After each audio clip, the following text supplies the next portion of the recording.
Selamat malam dan selamat berjumpa kembali kepada teman-teman yang sudah bergabung di 95,3 FM Radio Perjanjiannya Kaban Jahe. Juga yang bisa mendengarkan lewat streaming janjidibata.rp.com dan juga yang bisa bergabung lewat Facebook STT Perjanjiannya Kaban Jahe. Kami minta maaf karena keterlambatan waktu kita hari ini karena ada sedikit tadi gangguan di Facebook STT Perjanjiannya. Jadi sekarang kita bersyukur ke hadapan Tuhan karena Dia masih memberikan kita waktu yang baik sehingga kita bisa berkumpul kembali dalam acara KKR STT Perjanjiannya dalam penjaringan mahasiswa baru. Jadi kami mengucapkan terima kasih dan selamat bergabung kepada teman-teman yang sudah bisa mendengarkan lewat radio, juga lewat streaming dan juga lewat Facebook STT Perjanjiannya Kaban Jahe. Sekarang mari kita mulai ibadah kita. Kita bernyanyi memuji Tuhan dari lagu kita Kunaikkan Puji.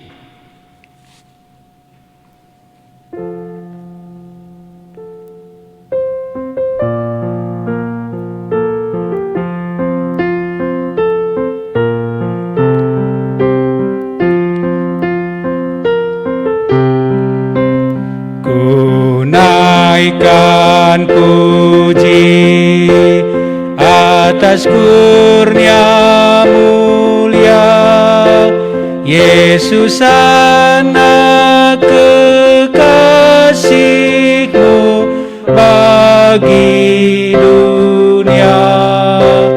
Haleluya bagi Tuhan, pimpinku berbakti. Haleluya bagi Tuhan, bangkitkan kami. Ucapkan syukur pada Anak Domba, penyelamat manusia dari dosanya. Haleluya bagi Tuhan, pimpinku berbakti. Haleluya bagi Tuhan, bangkitkan kami.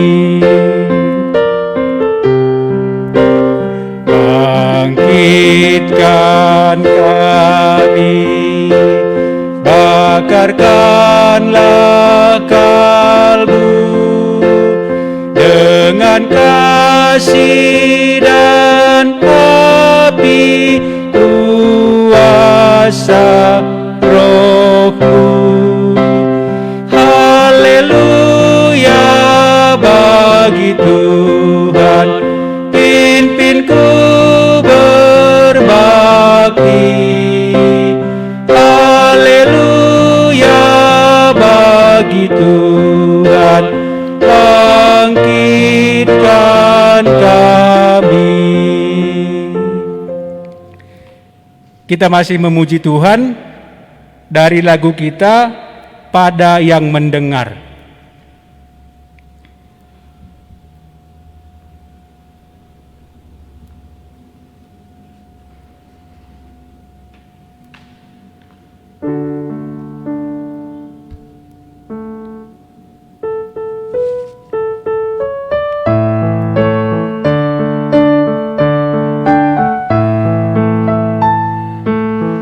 Pada yang mendengar, serukanlah berita girang anugerah Allah. Orang yang berdosa janganlah bimbang, siapa mau boleh datang. Silakan teman, silakan teman, keselamatan. Allah Bapamu menantikan sekarang, siapa mau boleh datang. Jangan ditangguhkan, mari lekas daripada dosa, segeralah bebas. Tuhan Yesuslah penuh kasih sayang, siapa mau boleh datang. Silakan teman, silakan teman, terimalah berita keselamatan. Allah Bapamu menantikan sekarang, siapa mau boleh datang. Janji Tuhan tetap tak berubah, undangannya tetap, baik dengarkanlah. Mari terima selamat, Tuhan mengundang, siapa mau boleh datang. Silakan teman, silakan teman, terimalah berita keselamatan. Allah Bapamu menantikan sekarang, siapa mau boleh datang. Ya, lagu pujian tadi mengatakan, silahkan teman, silahkan datang. Iya, Allah Bapa menantikan kita sekarang, seperti anak yang hilang. Walaupun dia sudah jauh dari bapaknya, menghabiskan hartanya, tapi bapaknya tetap menantikannya untuk kembali. Begitulah panggilan Allah terhadap kita. Bagaimana jauhnya pun kita saat ini dari Allah, Allah tetap menantikan kita untuk datang kembali kepadanya. Baik, sebelum kita melanjutkan lagu pujian kita, mari kita menghafal satu ayat dari firman Tuhan. Kita buka Alkitab kita dari surat Yohanes, 1 Yohanes 1 ayat yang ke-9. Bahasa Indonesia ya. Kita menghafal dari 1 Yohanes pasal 1 ayat yang ke-9. Kita baca dulu sama-sama. 1, 2, 3. Jika kita mengaku dosa kita, maka Ia adalah setia dan adil, sehingga Ia akan mengampuni segala dosa kita dan menyucikan kita dari segala kejahatan. Ya, sekarang kita Sekarang kita pisah biar jangan terlalu panjang. Kita baca sampai mengaku dosa kita. 1, 2, 3. Jika kita mengaku dosa kita. Kita ulang lagi. Jika kita mengaku dosa kita. Sekali lagi. Jika kita mengaku dosa kita. Kita sambung lagi. Maka Ia adalah setia dan adil. Kita ulang lagi. Maka Ia adalah setia dan adil. Sekali lagi, maka Ia adalah setia dan adil. Kita sambung lagi, sehingga Ia akan mengampuni segala dosa kita. Sampai di sini lagi, kita ulang lagi, sehingga Ia akan mengampuni segala dosa kita. Kita ulang sekali lagi. sehingga Ia akan mengampuni segala dosa kita. Baru kita sambung sampai selesai ya. Dan menyucikan kita dari segala kejahatan. Kita ulang lagi, dan menyucikan kita dari segala kejahatan. Sekali lagi, dan menyucikan kita dari segala kejahatan. Sekarang mari kita gabung pelan-pelan. Kita ucapkan dulu alamatnya ya. 1 Yohanes 1 ayat yang ke-9. Jika kita mengaku dosa kita, maka Ia adalah setia dan adil, sehingga Ia akan mengampuni segala dosa kita dan menyucikan kita dari segala kejahatan. Sekali lagi kita baca pelan-pelan, baru kita tutup Alkitab kita. Nah, kita bacakan lagi dari 1 Yohanes 1 ayat yang ke-9. 1, 2, 3. Jika kita mengaku dosa kita, maka Ia adalah setia dan adil, sehingga Ia akan mengampuni segala dosa kita dan menyucikan kita dari segala kejahatan. Bagaimana teman-teman? Sudah bisa kita tutup Alkitab kita? Nah, sekarang mari kita coba pelan-pelan ya, kita tutup. Nanti kalau belum dapat bisa kita intip lagi. Ya, 1, 2, 3. 1 Yohanes 1 ayat 9. Jika kita mengaku dosa kita, maka Ia adalah setia dan adil, sehingga Ia akan mengampuni segala dosa kita dan menyucikan kita dari segala kejahatan. Ya, saya rasa sudah bisa ya, tidak terlalu sulit. Mari kita ulang lagi supaya lebih lancar. 1, 2, 3. 1 Yohanes 1 ayat 9. Jika kita mengaku dosa kita, maka Ia adalah setia dan adil, sehingga Ia akan mengampuni segala dosa kita dan menyucikan kita dari segala kejahatan. Ya, terima kasih. Inilah ayat hafalan firman Tuhan kita malam hari ini. Jadi, sebelum kita mendengarkan firman Tuhan, kita akan menyaksikan satu buah video, yaitu kesan-kesan mahasiswa angkatan 6 dan 7 selama mereka kuliah di STT Perjanjiannya Kabanjahe. Mari kita saksikan bersama.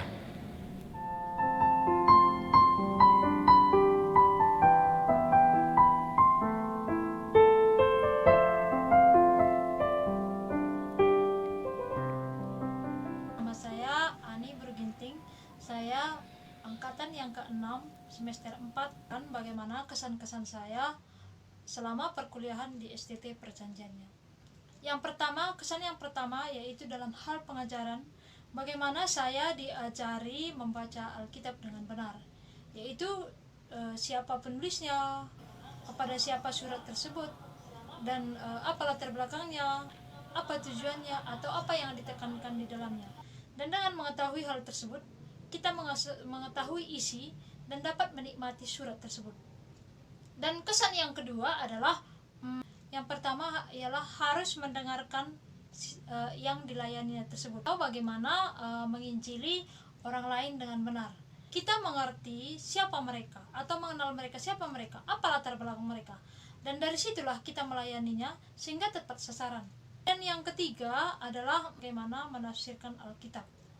Membaca Alkitab, tafsiran-tafsiran lain, membaca dalam bahasa yang sebenarnya, yaitu kalau dalam Perjanjian Lama itu adalah bahasa Ibrani, dan kalau Perjanjian Baru itu adalah bahasa Yunani, yaitu dengan memarsing bahasa tersebut, kita parsing sehingga kita tahu bahasa yang sebenarnya, dan itu sangat menyenangkan sehingga membuat kita semakin memahami isi atau firman Tuhan atau maksud firman Tuhan yang ditulis tersebut. Dan seterusnya yang berkesan bagi saya yaitu bagaimana sikap seorang hamba Tuhan itu yaitu terhadap uang, dan bagaimana sikapnya terhadap keluarga, terhadap dirinya sendiri, dan terhadap lidahnya, dan masih banyak. Dan juga bagaimana prinsip-prinsip misi, bagaimana prinsip-prinsip misi dan apa tugas-tugas seorang misi, dan bagaimana juga seorang murid, dia sudah dewasa rohani, dan masih banyak hal-hal pengajaran-pengajaran yang berkesan bagi saya. Dan seterusnya dalam hal tugas, dikatakan tugas itu memang mempunyai kesulitan tapi menyenangkan. Kenapa saya mengatakan seperti itu? Dalam hal melakukan tugas, mau tidak mau kita harus mengembangkan buah pikiran kita sesuai dengan pelajaran atau persoalan-persoalan yang kita hadapi, sehingga kita terbiasa dalam menghadapi persoalan-persoalan, kita terbiasa mengembangkan buah pikiran kita. Dan seterusnya kesan yang sulit saya lupakan yaitu dalam hal belajar, saya melihat Tuhan itu memimpin saya atau mengajari saya, dan juga ada beberapa dosen yang sulit saya lupakan. Dia mengajar dengan kasih dan dengan iman. Kenapa saya mengatakan seperti itu? Waktu dia mengajar, firman Tuhan itu hidup. Saya merasakan firman Tuhan itu hidup. Dan juga waktu dia mengajar, dia memiliki kasih bagaimana Bapa dengan seorang anak. Mengapa saya bisa katakan seperti itu? Karena dia jeli, atau dia mengajar itu, dia mengerti. Kalau kita belum mengerti, dia akan mengulanginya kembali kepada level yang rendah sehingga kita mampu mengerti. Dan hal itu sangat menyenangkan. Dan inilah beberapa kesan yang bisa saya bagikan untuk teman-teman. Dan terima kasih. Tuhan Yesus memberkati. Saya Kristina Sinaga, angkatan 6 STT Perjanjiannya Kabanjahe. Sekarang saya ada di semester 4. Kesan saya selama kuliah di sini, yang pertama itu dari jadwal perkuliahan sangat membantu karena jam perkuliahannya diadakan siang sampai sore. Jadi dari pagi sampai siang saya masih dapat bekerja. Dan juga dosen dan teman-teman mahasiswa di sini hubungan kekeluargaannya juga sangat erat. Kita bebas berkonsultasi, bebas cerita mengenai masalah kita atau apa kendala kita di dalam perkuliahan dan juga di luar perkuliahan, dan itu sangat menarik buat saya. Dan kesan yang paling mendalam itu setelah berkuliah di sini, kepribadian saya dibentuk. Dari hari ke hari, kepribadian saya semakin diubahkan dari yang tidak baik menjadi lebih baik. Dan yang terpenting itu, saya sudah bisa mengimani apa yang Tuhan firmankan. Jadi iman saya itu bertambah dari hari ke hari selama berkuliah di sini. Iman yang dulunya saya tahu bahwa saya hanya mengimani Yesus itu sebagai Tuhan, tetapi setelah berkuliah di sini saya menjadi lebih mengerti dan jalankan gitu. Jadi tidak mengambang iman saya itu. Sekarang iman saya itu bisa saya buktikan dengan bagaimana saya melakukan firman Tuhan itu. Itulah kesan saya selama bersekolah di STT Perjanjiannya ini. Terima kasih. Hai teman-teman, perkenalkan nama saya Wilson Girsa. Saya tinggal di Kisaran. Saya adalah mahasiswa angkatan yang ke-7. Kesan saya berkuliah di STT Perjanjiannya ini adalah saya begitu banyak dibekali akan kebenaran firman Tuhan. Secara khusus dalam hal karakter, menurut kebenaran firman Tuhan itu, bagaimana seorang hamba Tuhan, bagaimana seorang orang Kristen hidup di dalam bermasyarakat.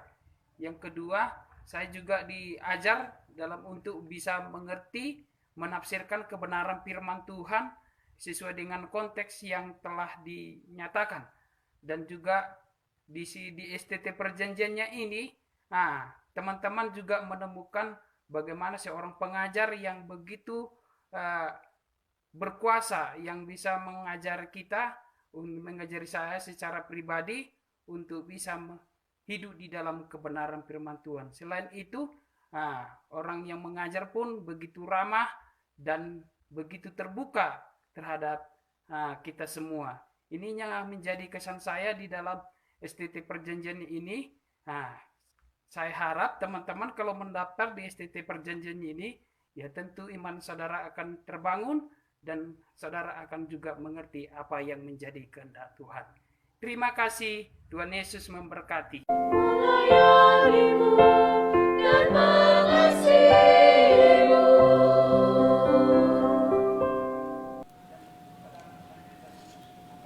Ya, baru saja kita menyaksikan satu buah video, yaitu kesan-kesan mahasiswa selama mereka kuliah di STT Perjanjiannya Kabanjahe. Jadi sebelum kita mendengarkan firman Tuhan, kita bernyanyi satu lagi dari lagu kita, Hari Telah Berlalu. Setelah ini kita mendengarkan firman Tuhan.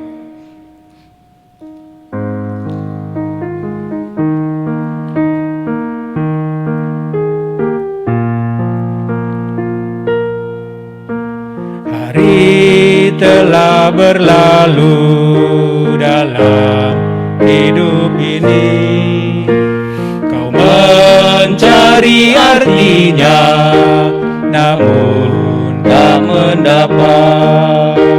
Tiada yang berarti dalam hidup ini kecuali Yesus Kristus jadi pilihanmu. Esok kan terlambat, putuskanlah sekarang. Esok kan terlambat, janganlah kau tunda.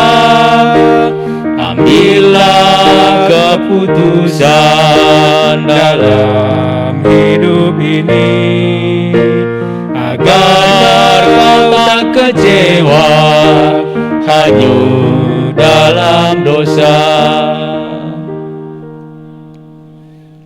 Baik, selamat malam, selamat berjumpa kembali. Sebelum kita merenungkan firman Tuhan, mari kita berdoa.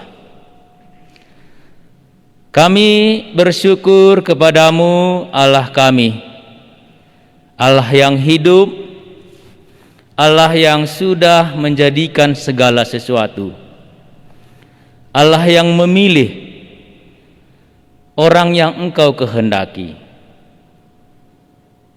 dan Allah yang sudah memilih kami juga. Engkau pilih kami, Engkau selamatkan kami.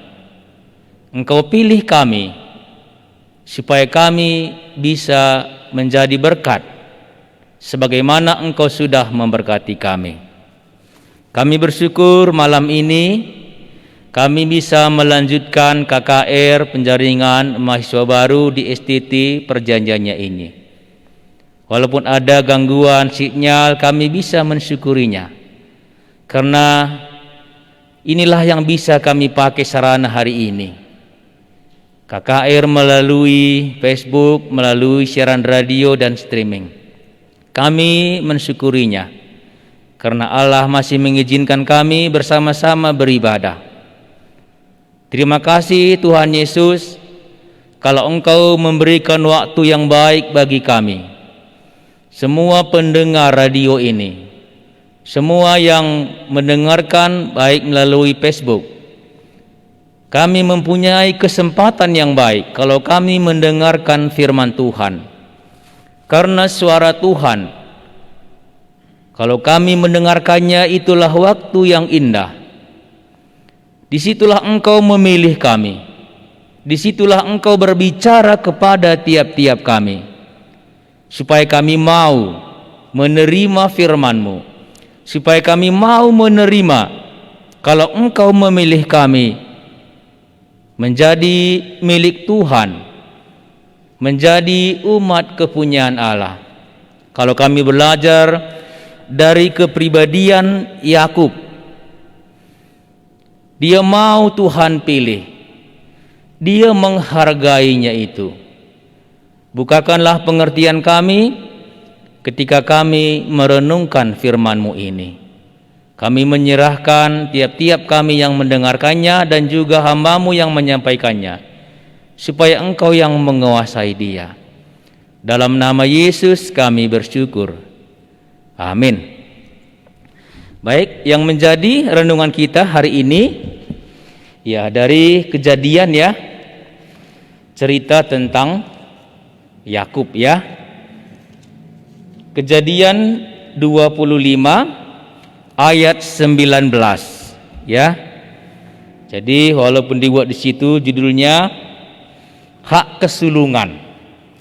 Jadi di sini kita bisa belajar bagaimana kepribadian Yakub. Kalau saya buat dalam undangan itu,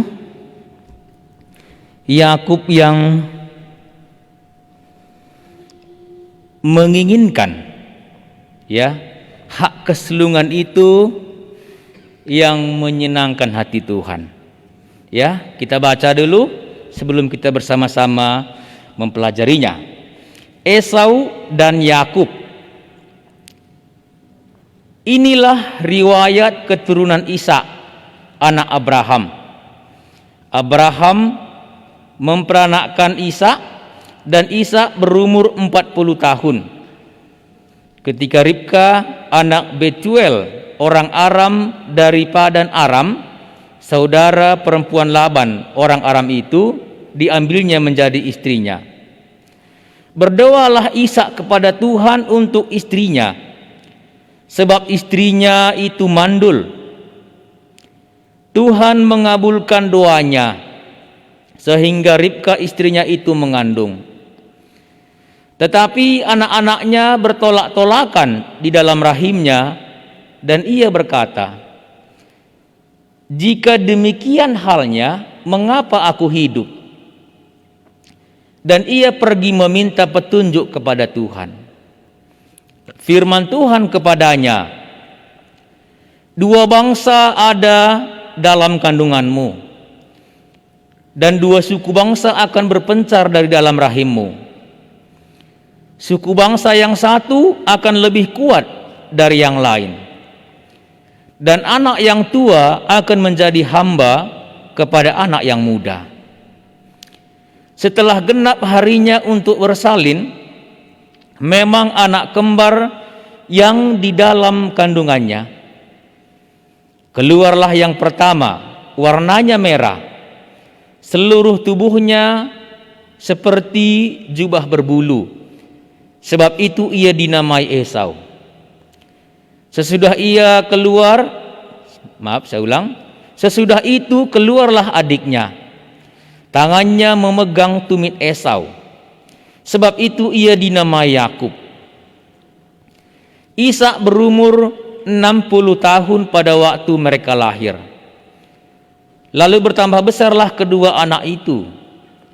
Esau menjadi seorang yang pandai berburu, seorang yang suka tinggal di padang. Tetapi Yakub adalah seorang yang tenang, yang suka tinggal di kemah. Ishak sangat sayang, Ishak sayang kepada Esau, sebab ia suka makan daging buruan. Tetapi Ribka kasih kepada Yakub. Pada suatu kali Yakub sedang masak sesuatu. Lalu datanglah Esau dengan lelah dari padang. Kata Esau kepada Yakub, "Berikanlah kiranya aku menghirup sedikit dari yang merah-merah itu, karena aku lelah." Itulah sebabnya namanya disebut Edom. Tetapi kata Yakub, "Juallah dahulu kepadaku hak kesulunganmu." Sahut Esau, "Sebentar lagi aku akan mati. Apa gunanya bagiku hak kesulungan itu?" Kata Yakub, "Bersumpahlah dahulu kepadaku." Maka bersumpahlah ia kepada Yakub, dan dijualnyalah hak kesulungannya kepadanya. Lalu Yakub memberikan roti dan masakan kacang merah itu kepada Esau. Ia makan dan minum, lalu berdiri dan pergi. Demikianlah Esau memandang ringan hak kesulungan itu. Baik ya, bagian firman Tuhan ini yang sudah mungkin sering kita dengar ceritanya. Bagaimana Yakub, ya? Mungkin kesan kita kalau kita tanyakan Yakub, apa yang Anda tahu? Mungkin kita berkata, oh dia mempunyai anak yang 12. Oh mungkin juga kita katakan dia itu penipu. Ini sering kita dengar. Makanya sering kita katakan nanti pun dia kena tipu terus. Dan di sini juga kalau kita baca pada ayat selanjutnya, ketika dia menerima berkat sebagai anak yang sulung, juga dia menipu. Tapi yang mau saya sampaikan malam ini bukan usaha Yakub. Saya tidak melihat usaha Yakub untuk memperoleh hak kesulungan. Tapi yang mau saya lihat di sini, bagaimana keinginan seorang Yakub yang merasa sangat berarti hak kesulungan itu. Yang sebaliknya terjadi pada Esau, yang sangat menganggap ringan, menganggap rendah. Lebih tinggi nilainya di sini makanan. Kalau saya pelajari di sini, mengapa Yakub ini begitu ngotot sekali untuk mendapatkan hak kesulungan? Pasti ya, tidak terlepas dari sejarah cerita ya, bagaimana orang tuanya mulai Abraham dan Ishak. Karena Allah memilih Abraham dan Allah memberikan janji. Jadi hak kesulungan di sini sampailah kepada Yakub. Pasti cerita ini sampai. Apa janji? Aku akan memberkati engkau. Engkau akan menjadi bangsa yang besar. Siapa yang mengutuk engkau akan dikutuk. Siapa yang memberkati engkau akan diberkati. Nanti pun firman Tuhan mengatakan seperti itu. Iya, ketika ibunya ya, ketika ibunya di sini mengeluh, Ribka mengeluh karena anak yang di dalam rahimnya bertolak, ya, artinya saling menolak di sini. Dan firman Tuhan kepadanya, 2 bangsa ada dalam kandunganmu, dan 2 suku bangsa akan berpencar dari dalam rahimmu. Suku bangsa yang satu akan lebih kuat daripada yang lain, dan anak yang tua akan menjadi hamba kepada anak yang muda. Sudah jelas firman Tuhan ini. Makanya tadi di awal saya sebutkan, bukan usahanya Yakub di sini.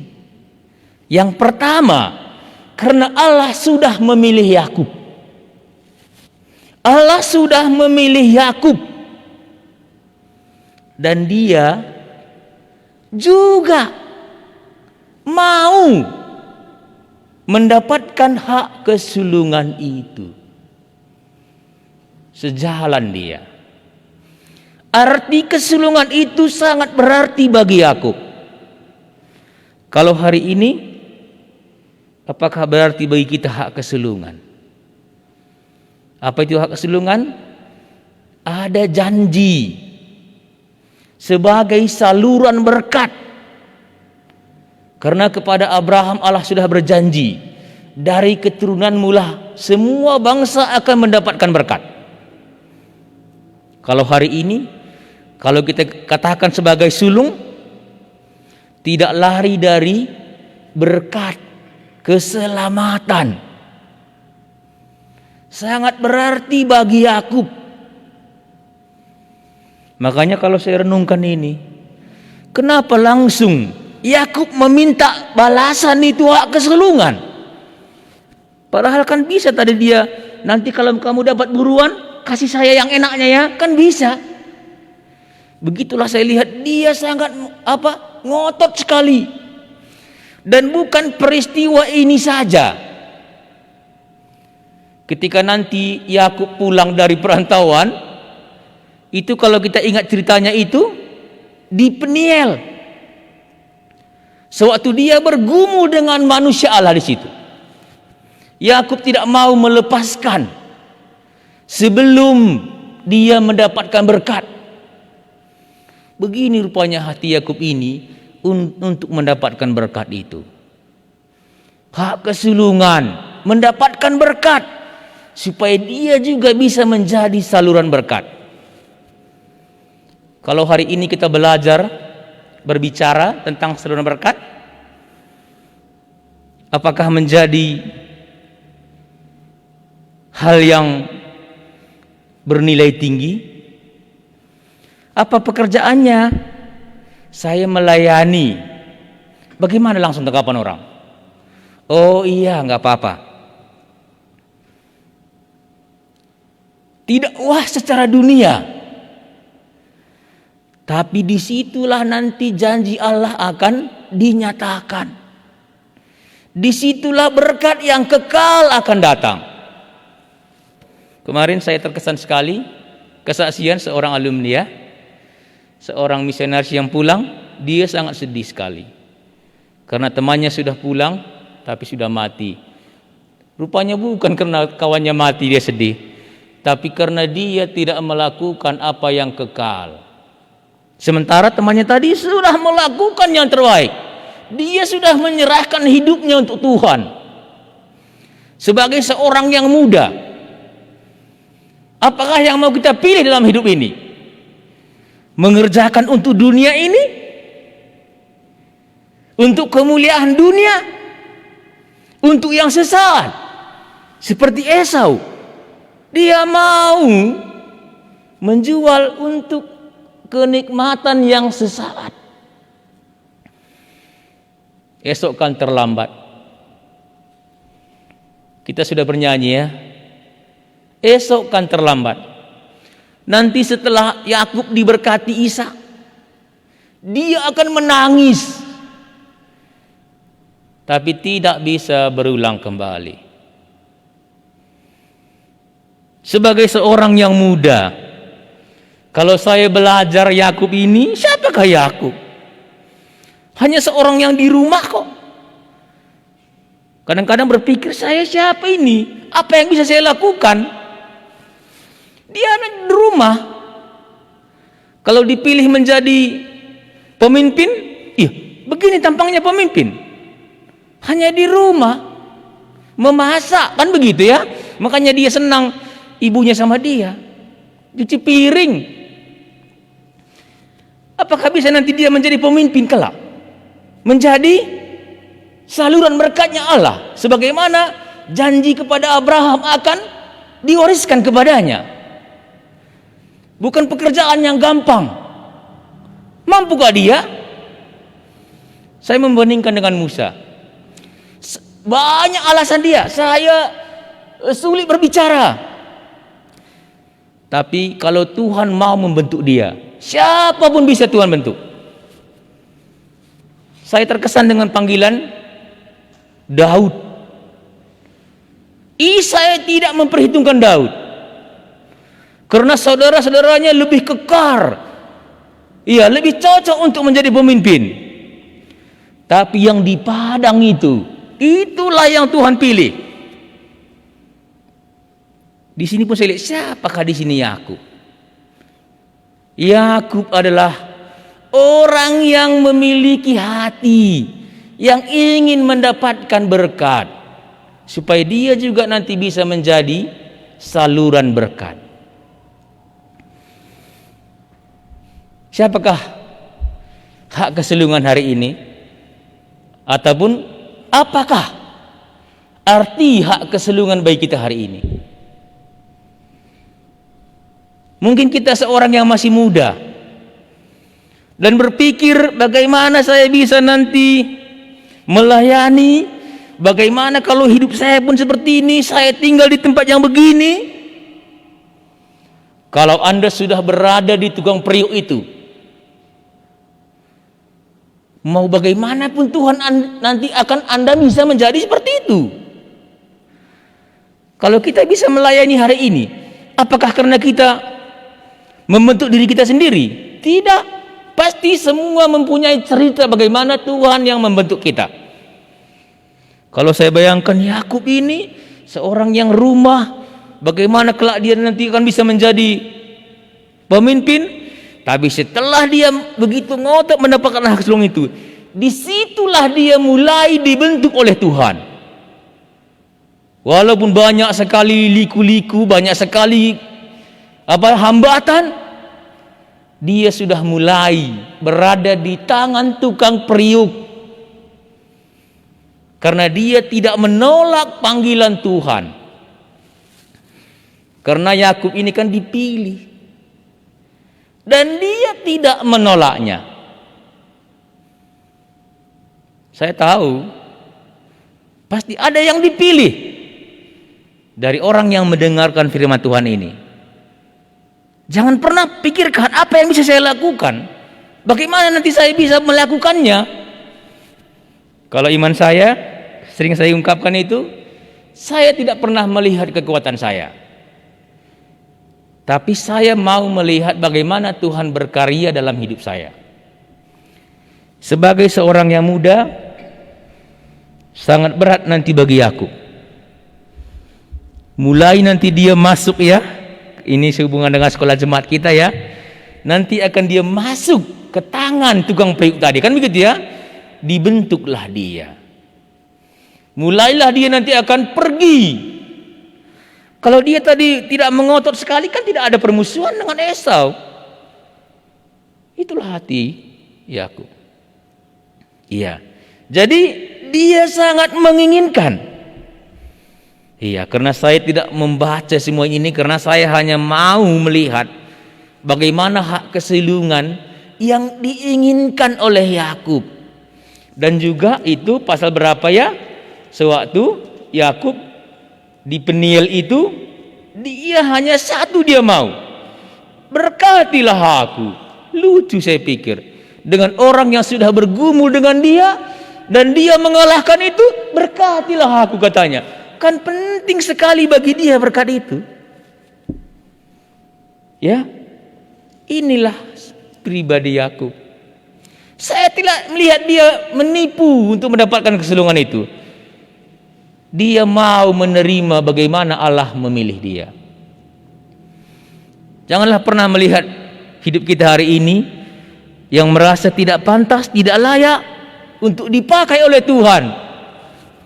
Tapi kalau kita mau menerima panggilan Tuhan, pastilah kita akan dibentuk Tuhan. Bagaimana nanti tegarnya Yakub ini? Bagaimana nanti setelah dia akan pergi? Dia bukan lagi seperti seorang rumahan. Karena Tuhan akan membentuk dia. Dan Tuhan akan menyatakan diri kepadanya. Kalau saya lihat, disitulah nanti Tuhan menyatakan diri.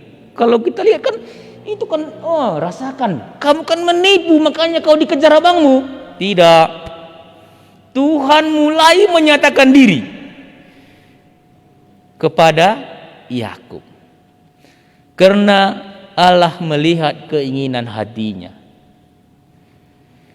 Jadi disebutkan dalam Roma pasal 9. Saya baca ya, Roma 9. Iya, saya baca dari ayat 11 ya. Roma 9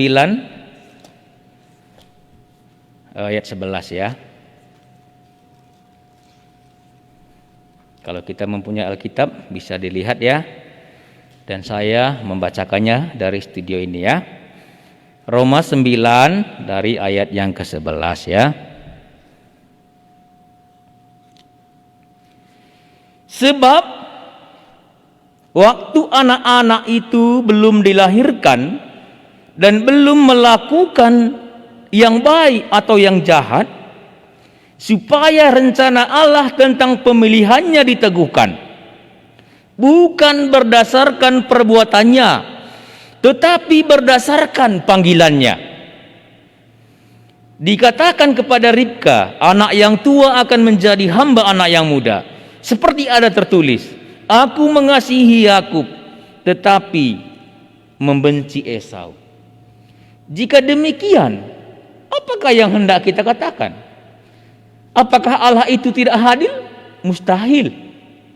Sebab ia berfirman kepada Musa, aku akan menaruh belas kasihan kepada siapa aku mau menaruh belas kasihan, dan aku akan bermurah hati kepada siapa aku mau bermurah hati. Jadi hal itu tidak tergantung kepada kehendak orang atau usaha orang, tetapi kepada kemurahan Allah. Sebab kitab suci berkata kepada Firaun, itulah sebabnya aku membangkitkan engkau, yaitu supaya aku memperlihatkan kuasaku di dalam engkau, dan supaya namaku dimasyhurkan di seluruh bumi. Jadi ia menaruh belas kasihan kepada siapa yang dikehendakinya, dan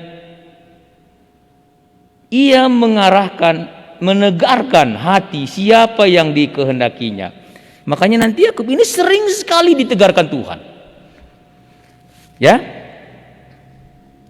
Sekarang kamu akan berkata kepadaku, jika demikian apalagi yang masih disalahkannya, sebab siapa yang menentang kehendaknya? Siapakah kamu, hai manusia?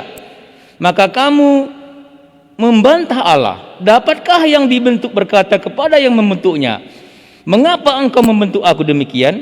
Apakah tukang periuk tidak mempunyai hak atas tanah liatnya untuk membuat dari gumpal yang sama suatu bentuk untuk dipakai untuk tujuan yang mulia, dan suatu benda lain untuk dipakai untuk tujuan yang biasa? Yakub mau dibentuk Tuhan untuk tujuan yang mulia. Apakah saudara melihat hal ini? Seorang yang mau dibentuk Tuhan menjadi hamba Tuhan, Tuhan persiapkan untuk tujuan yang mulia, yang kekal. Bukan hanya di dunia ini saja nanti kita bisa berguna. Itulah arti hak kesulungan. Supaya Tuhan membentuk kita untuk tujuan yang mulia. Bisakah kita berbantah? Atau bisakah kita katakan Allah itu tidak adil? Jadi saya lihat di sini, oh sudah cocok rupanya panggilan Yakub ini. Saya tidak melihat triknya dia menipu, tidak. Hatinya yang menginginkan hak kesulungan itu, dan sebagaimana juga Allah memilih dia. Makanya tadi firman Tuhan katakan, iya, aku mengasihi Yakub tetapi membenci Esau. Aku akan berkemurahan kepada orang yang aku mau memberikan kemurahan itu. Mungkin kalau kita katakan ini penjaringan mahasiswa baru, kalau kemarin kesan-kesannya anak STT, kenapa masuk STT? Tidak ada pilihan lain, Pak. Karena kesana kemari, waduh, sudah terbentur. Saya tidak melihat itu. Mungkin Allah membuat Anda terbentur di situ, karena Allah mau memilih Anda untuk tugas yang mulia ini, pekerjaan yang mulia di hadapan Allah. Walaupun dipandang sebelah mata oleh dunia ini. Mungkin nanti kalau kita katakan saya seorang penginjil, bagaimana kesan orang lain? Tapi karena itu yang mulia di hadapan Tuhan, menjadi berkat. Kalau bisa saya hubungkan hak kesulungan hari ini, supaya bisa menjadi saluran berkat. Dimanapun Anda berada, Anda mendengarkan cerita Yakub ini, Allah tidak melihat bagaimana dia mengakal-ngakali ayahnya Ishak. Karena yang diinginkannya itu adalah menyenangkan hati Tuhan. Makanya disitulah Tuhan mulai membentuk dia. Walaupun ada risiko, ada akibat, baik bagi Ribka. Karena di sini Ribka nanti tidak akan pernah lagi bertemu dengan Yakub. Dan juga bagi Yakub sendiri.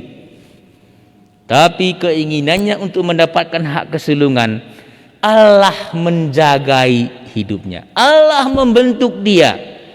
Kalau sering saya umpamakan seperti ini, bagaimanakah seorang percaya ini bisa terjaga imannya? Bagaimanakah seorang percaya ini bisa tidak jatuh ke dalam pencobaan? Kalau Anda melibatkan diri di dalam pekerjaan Tuhan. Di luar itu Allah tidak menjamininya. Karena disitulah kita terjaga. Karena kita melibatkan diri di dalam pekerjaan yang Tuhan mau dikerjakan oleh manusia ini. Ingat ya, tadi itu kan kehendak Tuhan, bukan kehendak manusia.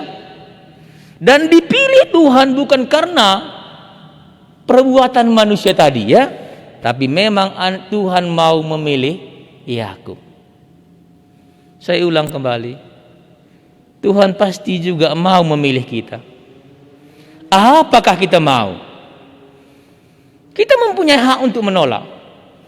Sebagaimana kalau kita dengar, kalau mungkin saya tahu ya, mendengar KKR radio ini, KKR STT ini juga mengikuti sekolah berapa persennya? Karena Israel menolak. Yang menolak tadi kan semua terlambat. Karena ada menolak, tidak mau masuk ke dalam rancangan Tuhan. Iya. Walaupun kelihatan bagaimana tinggalkan Yerusalem, nanti akan dibuang di sana. Seperti Yakub nanti setelah dia begitu bersumpahlah, coba. Kalau tadi dia tidak mengotot sekali dan menipu Ishak, dia kan tidak mesti lari. Iya, tapi itu disitulah dia dibentuk. Kalau saya gambarkan, seseorang yang akan masuk kepada dinas, ya apakah itu militer. Saya dulu waktu mahasiswa itu saya masuk resimen ya. Begitu masuk ke resimen itu kita akan digembleng, kita akan dibentuk. Tidak senang. Masa tengah malam kita disuruh mandi begini, disuruh malam-malam pergi ke sana. Tidak menyenangkan sebenarnya. Tapi hasil seorang taruna yang sudah dididik selama 4 tahun itu, mentalnya semua pasti akan berguna. Walaupun sewaktu dia dididik itu sangat tidak menyenangkan sekali. Tapi ada tugas yang nanti akan dia kerjakan. Makanya dia harus dididik sedemikian rupa. Apakah kita menghargai itu? Sebagaimana Yakub sangat menghargai hak kesulungan itu dan dia sangat menginginkannya. Disitulah dia sudah mulai dibentuk oleh Tuhan dan akhirnya dia menjadi berkat. Dari keturunan Yakub lah akan menjadi 12 suku Israel. Mari kita berdoa.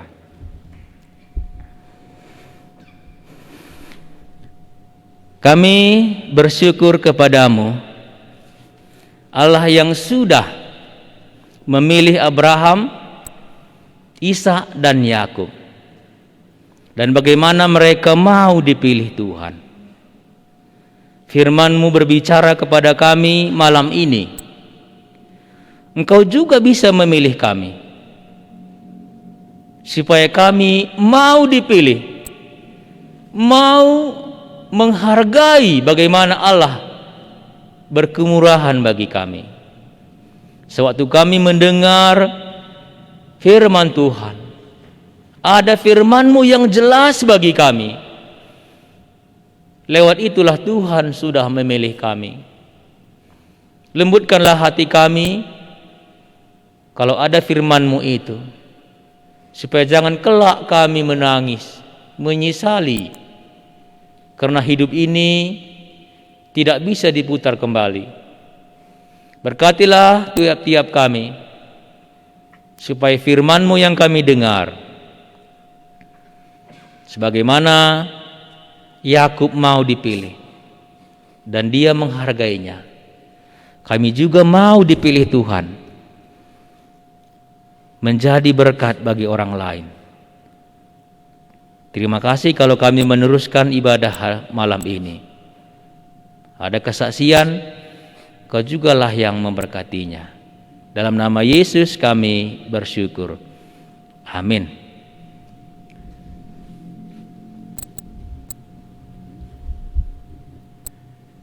Ya, kita sudah mendengarkan firman Tuhan di malam hari ini, di mana tadi ya si Esau tidak menghargai hak kesulungannya. Jadi waktu saya mendengar firman Tuhan ini tadi, saya teringat kembali sekolah jemaat semalam, di mana dikatakan orang bangsa-bangsa asing itu yang menyembah berhala, begitu sulit bagi mereka meninggalkan berhalanya. Tapi bagi orang Israel sendiri yang menyembah Allah yang benar, begitu gampang sekali rasanya meninggalkan Allahnya itu dan menyembah berhala. Itu tadi kembali saya ingat. Jadi saya merenungkan, berhargakah Yesus Kristus itu bagiku gitu. Keselamatan yang sudah kuterima ini, berhargakah bagiku? Ya, kita sambut firman Tuhan tadi dengan bernyanyi satu lagu, Tak Pernah Kecewa. Setelah lagu ini kita akan mendengarkan satu kesaksian dari alumni STT Perjanjiannya Kabanjahe.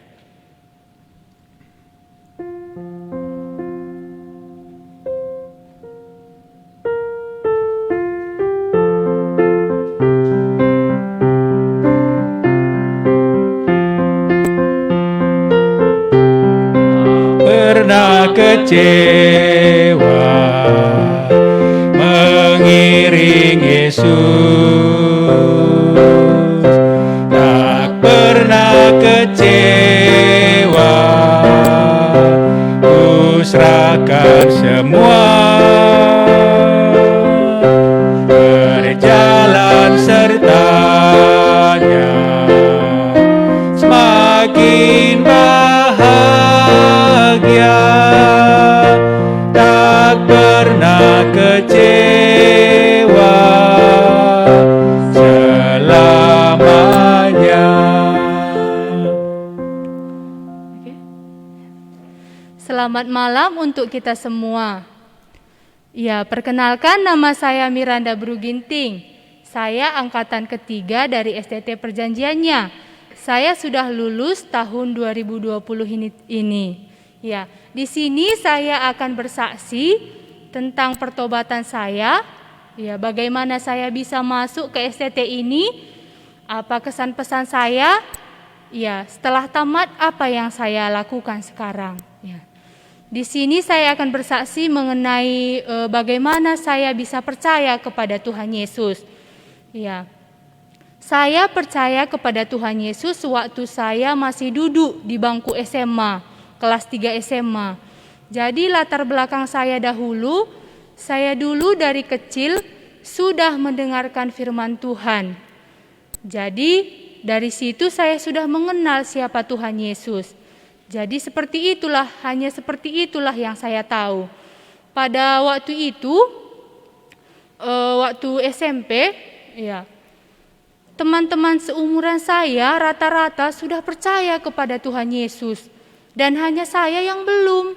Jadi sewaktu guru sekolah minggu bertanya, siapa yang sudah menerima Tuhan Yesus? Orang ini mengangkat tangan, hanya saya yang belum. Ya, jadi agak terpojok saya rasa. Dan minggu berikutnya juga ditanya seperti itu, siapa yang sudah menerima Tuhan Yesus? Ya, saya angkat saja tangan saya ya. Walaupun belum, karena mindernya saya, teman-teman saya udah tetapi saya belum. Jadi sewaktu kelas 3 SMA itu, ya saya dipilih menjadi guru sekolah minggu di Kutagerak setiap hari Kamis.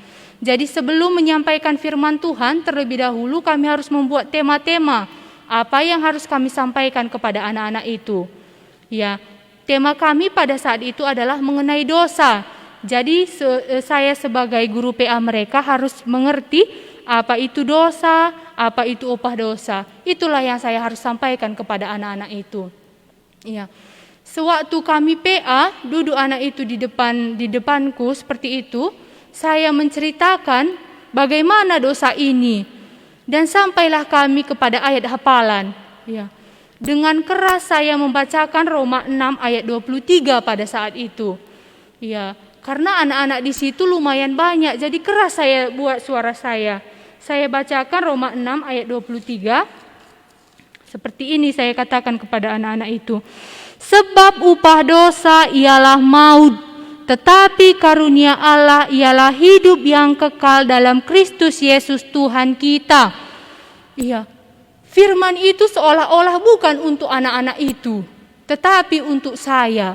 Ya, di hati saya langsung merespon, Miranda, kamu juga orang berdosa, seperti itu.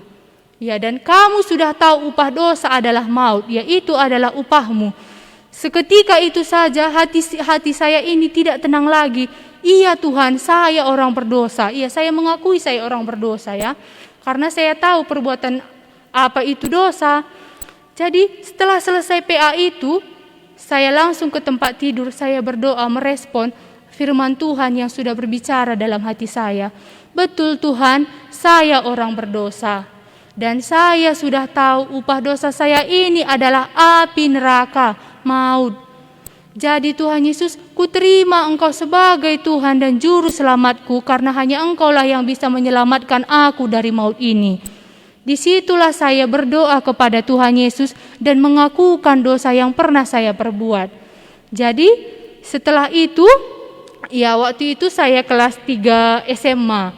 Jadi mau tamat seperti itu. STT ini dulu sudah ada. Jadi saya memang dari hati saya, tamat nanti SMA saya ingin kuliah di STT. Jadi bukan keinginan keluarga saya kuliah di sini, bukan juga keinginan teman-teman, tapi memang dari saya sendiri ingin berkuliah di STT ini, mengambil program 1 tahun. Iya, jadi saya ambillah kuliah di STT ini program 1 tahun. Jadi belajarlah kami di sini.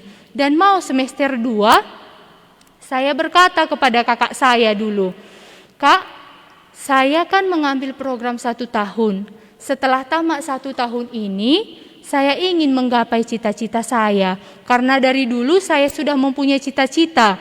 Sejak saya kecil, sejak saya mengerti apa itu pengertian cita-cita, cita-cita saya sudah ada. Iya. Jadi ku bilanglah kepada kakak, Kak, nanti setelah selesai 1 tahun aku di STT ini, ku ambillah cita-citaku ini ya, ku bilang sama kakak. Disitulah kakakku nomor 1 dan kakakku nomor 3 dan ibuku juga dulu di situ. Lalu lanjutkanlah kuliahmu itu kalau sudah engkau mulai, katanya.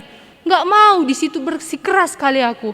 Enggak mau, aku kan mau mengambil 1 tahun cuman. Jadi selesai 1 tahun ini, ku gapailah cita-citaku tadi, ku bilang.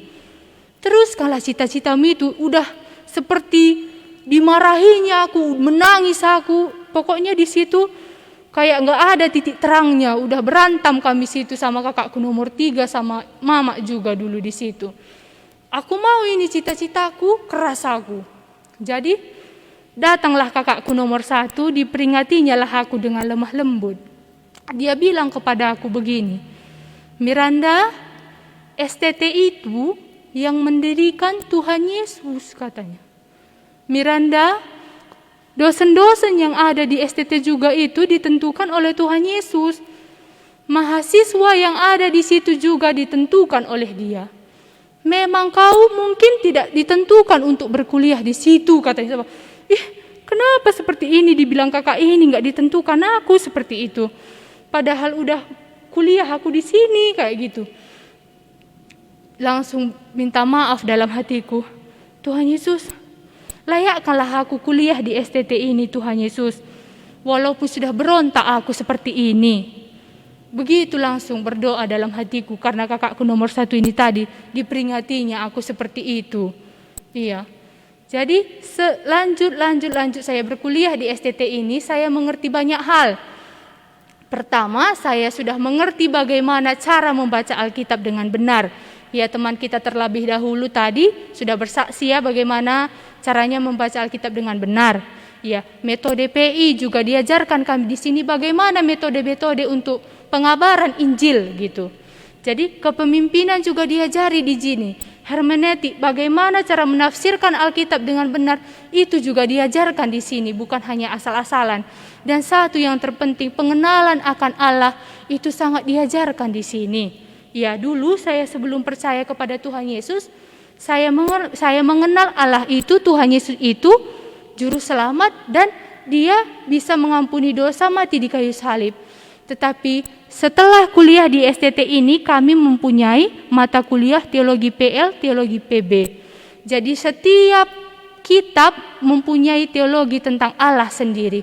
Disinilah saya mengerti bagaimana artinya Allah itu berotoritas, Allah itu maha kuasa, Allah itu mengasihi, ya, Allah itu murka. Disinilah saya mempelajarinya di STT ini. Pengenalan saya akan Allah bertambah di sini. Iya, inilah yang saya dapat di STT ini berkuliah. Ya. Jadi setelah saya berkuliah di sini, saya mempunyai kesan dan pesan. Ya. Untuk tugas pertama, dibilang juga mahasiswa, kewajiban adalah mengerjakan tugas. Kalau kita tumpuk tugas kita, ya berat di kita lah. Jadi seperti itu, tugas di sini tidak terlalu berat bagi saya. Karena apa? Karena di sini dilengkapi oleh perpustakaan. Jadi jika kurang buku dari tugas, kita bisa mengambil ke perpustakaan bukunya. Internet juga ada di sini, wifi. Jadi dari internet juga saya bisa mengerjakan tugas di sini. Inilah kesan saya selama bersekolah di STT ini. Dan juga setelah selesai kuliah dari STT ini, saya masih melanjutkan kuliah saya. Ya, saya tidak mau bersikeras supaya dilayakkan Tuhan, saya bekerja bagi Dia gitu. Setelah lulus dari STT ini, ya, saya masih melanjutkan sekolah saya di salah satu universitas Medan. Ya, saya mengambil Magister Pendidikan Agama Kristen di Medan. Dan saya sekarang sudah mau semester 3. Inilah kesan pesan saya selama berkuliah di STT ini. Ya, saya harap kalau teman-teman juga mau berkuliah di sini, ya mari bergabung bersama teman-teman dan dosen di sini. Semuanya ramah dan baik. Terima kasih.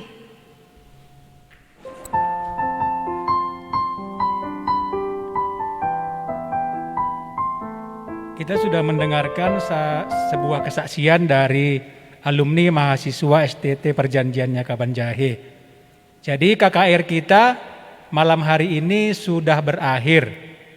Jadi terima kasih buat teman-teman yang sudah bergabung lewat Facebook STT Perjanjiannya, juga yang bisa mendengarkan lewat streaming dan juga lewat radio Perjanjiannya.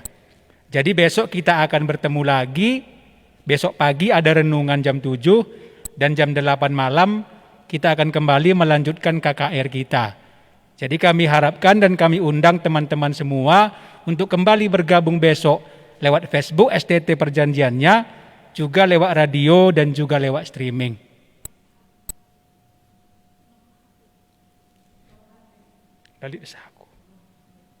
Ya, terima kasih, selamat malam, sampai bertemu besok. Tuhan Yesus memberkati kita.